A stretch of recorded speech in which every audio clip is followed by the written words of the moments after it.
રોડનું કામ શરૂ કરતા દાહોદના ખેડૂતોને ભારે હાલાકીનો સામનો કરવો પડી રહ્યો છે। 14 ગામના ખેડૂતોએ કલેક્ટરથી માંડી ઉચ્ચ કક્ષાના અધિકારીઓ સુધી આ વાતને લઈને રજૂઆત કરી, પરંતુ મુશ્કેલી ઓછી થવાના બદલે વધી રહી છે। ખેડૂતોનો આક્ષેપ છે કે રોડ બન્યા પછી વરસાદી પાણીનો નિકાલ ન થતા ગામ લોકોને હાલાકીનો સામનો કરવો પડી રહ્યો છે। છેલ્લા 4 વર્ષથી નેશનલ કોરિડોરમાં ગયેલી જમીનના માલિકોને પાયાની સુવિધા માટે માંગ કરી રહ્યા છે, પરંતુ તંત્રને કંઈ જ પડી ન હોય તેવું લાગી રહ્યું છે। જે 14 આદિવાસી ગામો છે એમાં સરકાર દ્વારા જે દિલ્હી બોમ્બે કોરિડોર હાઈવે પસાર કરવામાં આવ્યો,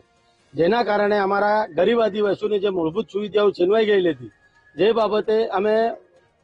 1 જૂન 2026ના રોજ આવેદનપત્ર આપેલ હતું અને એની સાથે અમે ચીમકી ઉચ્ચારેલી હતી કે ભાઈ 3 તારીખે જવાબદાર તમામ અધિકારીઓ સાથે અમારી મિટિંગ ગોઠવી અને આનું નિરાકરણ લાવવામાં નહીં આવશે તો અમે 8 તારીખે કલેક્ટર કચેરી ખાતે ધરણાનો પ્રોગ્રામ કરીશું, જેથી પ્રાંત અધિકારીશ્રીની અધ્યક્ષતામાં 3 તારીખે જવાબદાર તમામ અધિકારીશ્રી સાથે મિટિંગ કરવામાં આવી અને તેઓએ અમને લેખિત બાંહેધરી આપવાનું નક્કી કર્યું। જે દિલ્હી મુંબઈ કોરિડોર માટે જે ગઈકાલે વરસાદ પડ્યો એમાં વસ્તી, મેરાખીડી અને આંબા એવા અનેક ધારાડુંગર એવા અનેક જગ્યાએ પાણીનો સ્ત્રોત ભરાઈ ગયો। અમારી મૂળભૂત સુવિધા, અમારી ક્યારની લડત છે આ 14 ગામોમાં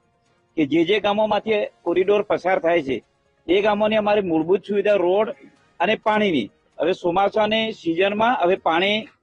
ગઈ વખત પણ ભરાઈ ગયું હતું। એ ગઈ વખતે અમે લગભગ 1 વર્ષથી અમારી આ ખેડૂતોની લડત છે। 14 ગામોની જે પણ સમસ્યાઓ છે એ સમસ્યાઓના નિકાલ માટે અમે સ્થાનિક વહીવટી તંત્રની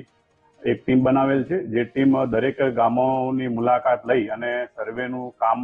કરે છે અને એ ટીમ દ્વારા જે પણ સર્વે કરવામાં આવે છે એ સર્વેના રિપોર્ટના આધારે અમે જે તે સંલગ્ન અધિકારીઓને એ બાબતે ઘટતી કાર્યવાહી કરવાની સૂચના આપી છે। આ ઉપરાંત અમે સોમવારથી ફરીથી પણ એક ટીમ બનાવી અને જે આ 14 ગામોની અંદર જ્યાં પણ કોઈ જગ્યાએ પાણી ભરાવાની કે એ સમસ્યા છે એના નિકાલ માટે શું વૈકલ્પિક વ્યવસ્થા કરી શકાય એ માટેના અમે પગલાં ભરવાના છીએ।